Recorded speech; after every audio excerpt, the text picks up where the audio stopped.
Fala pessoal, aqui é o professor Pedro Lemos do canal Que Me Ajuda e vamos para o nosso terceiro vídeo da série de funções orgânicas. Nesse vídeo nós vamos trabalhar especificamente nomenclatura de alcanos. No vídeo passado nós nos deparamos com a seguinte pergunta: qual o nome do alcano com 8 carbonos, C8H18? A partir de agora nós vamos entrar numa etapa muito importante desse assunto, que é a parte de nomenclatura. Nós vamos ter que saber propor o nome dos compostos orgânicos. A nomenclatura ela é organizada principalmente pela IUPAC. A IUPAC é a União Internacional de Química Pura e Aplicada. É uma organização não governamental internacional dedicada ao avanço da química. E essa organização propôs uma nomenclatura para os compostos orgânicos de modo que cada composto tem um nome diferente e que o distingua de todos os demais. Para evitar uma confusão, cada composto vai ter uma forma de criar esse nome. E quando você tem a fórmula estrutural do composto, você deve ser capaz de elaborar o nome. E vice-versa, se você tiver o nome do composto, você deve ser capaz de elaborar a fórmula estrutural. Existe uma nomenclatura antiga que ainda é muito utilizada e nós vamos estudar alguns exemplos com a nomenclatura da IUPAC e a nomenclatura antiga. Mas hoje em dia, cada vez mais utiliza-se apenas a nomenclatura IUPAC. Quando nós vamos nomear qualquer composto orgânico, nós seguimos essa estrutura. Nós temos no nome dele um prefixo, depois nós temos um infixo que indica a saturação e um sufixo. Quando nós juntamos essas três partes, nós conseguimos dar o nome daquele composto. Esse prefixo é definido pelo número de carbonos, enquanto a saturação é pelo tipo de ligação que ele faz e o sufixo pela função orgânica. Analisando o prefixo, quando nós temos um carbono, nós utilizamos o prefixo met. Quando nós temos 2 carbonos, utilizamos o prefixo et. Quando nós temos 3 carbonos, o prefixo prop. 4 carbonos, o prefixo but. A partir de 5 carbonos, utilizamos a numeração grega e latina. Se eu tenho 5 carbonos, eu uso o prefixo pent. 6 carbonos, o prefixo ex. 7 carbonos, o prefixo ept. 8 carbonos, o prefixo oct. Enquanto a saturação ela vai influenciar no nome da seguinte maneira: se eu tiver apenas ligações simples, eu vou usar a saturação AN. Então, no meio do nome da cadeia, colocaremos AN. Se eu tenho ligação dupla, será EN, ligação tripla IN.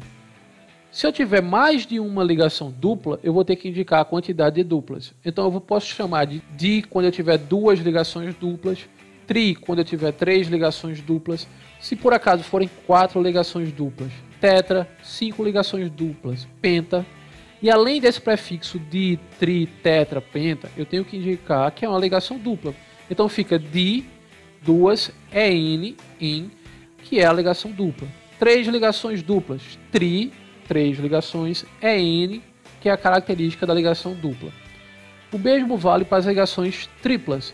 Se eu tiver 2 ligações triplas, eu vou colocar di mais o IN, que caracteriza a ligação tripla. 3 ligações triplas, tri, mais o IN, que caracteriza esse tipo de ligação.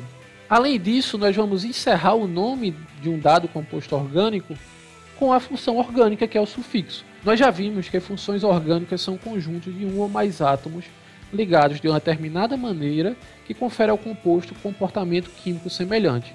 Até agora, nosso estudo se restringiu a apenas uma função orgânica, que são os hidrocarbonetos. O sufixo para os hidrocarbonetos vai ser O. Então, sempre que estivermos buscando o nome de um hidrocarboneto, a terminação será O. Dessa forma, nós conseguimos construir o nome dos compostos orgânicos. No nosso caso, estamos estudando principalmente o nome dos hidrocarbonetos. Voltando à nossa pergunta: qual o nome do alcano com 8 carbonos, C8H18? O nome será composto por prefixo, saturação e sufixo. Prefixo: qual o prefixo para um composto com 8 carbonos? Quando é 1 met, 2 et, 3 prop, 4 but, 5 pent, 6 ex, 7 ept e 8 oct. Então já sabemos que o nome vai começar com oct. Depois nós temos que colocar a saturação. A saturação é determinada pelo tipo de ligação. Como nós temos um alcano, a saturação vai ser AN, já que nós temos apenas ligações simples. Então nós já temos octan e falta apenas o sufixo. O alcano nós sabemos que é uma classe de compostos dos hidrocarbonetos, então o sufixo vai ser O. Nesse caso nós temos um octano. Nós já vimos que os alcanos são hidrocarbonetos acíclicos e saturados, ou seja, eles têm apenas ligações simples.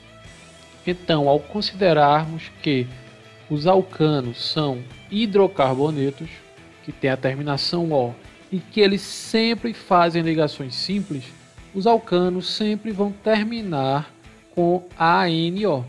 Por isso vem o nome alcano. Alcano, terminação ano, significa que fazem apenas ligações simples e são hidrocarbonetos.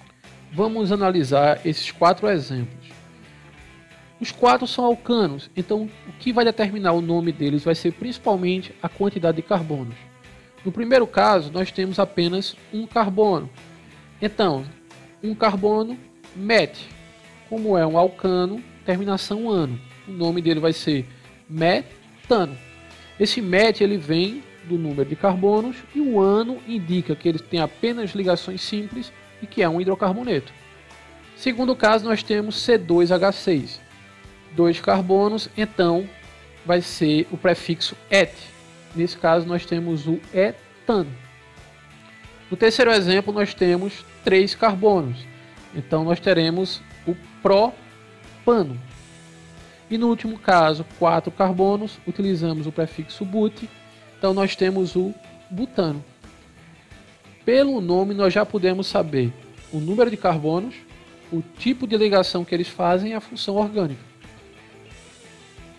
Vamos agora tentar mais um exemplo. Qual o nome da cadeia abaixo? Nesse caso, nós temos apenas a fórmula estrutural. Observando para essa fórmula, nós podemos tirar algumas informações. Primeiro, ele é formado apenas por hidrogênio e carbono. Se é formado por hidrogênio e carbono, é um hidrocarboneto. Se tem apenas ligações simples, é um alcano. E tem 5 carbonos. 1, 2, 3, 4, 5 carbonos.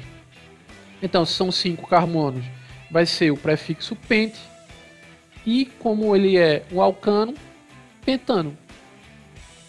Qual o nome dessa segunda cadeia à direita?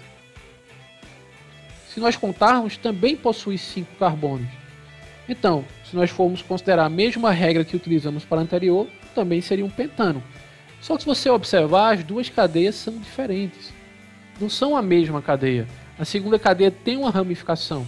Então nós não podemos utilizar essa regra para essa cadeia. Nós vamos aprender no próximo vídeo como nomear cadeias com ramificação. Vamos agora ver o nosso resumão do que aprendemos hoje.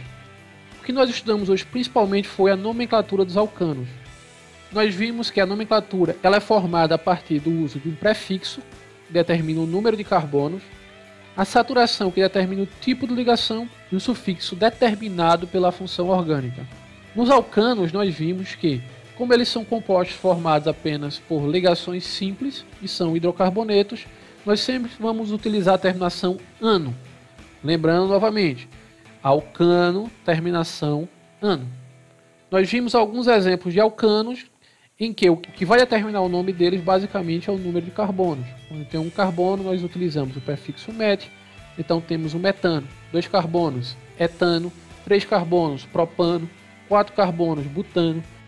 Encerramos aqui essa aula. Na próxima aula vamos focar principalmente na nomenclatura de funções orgânicas ramificadas. Até lá!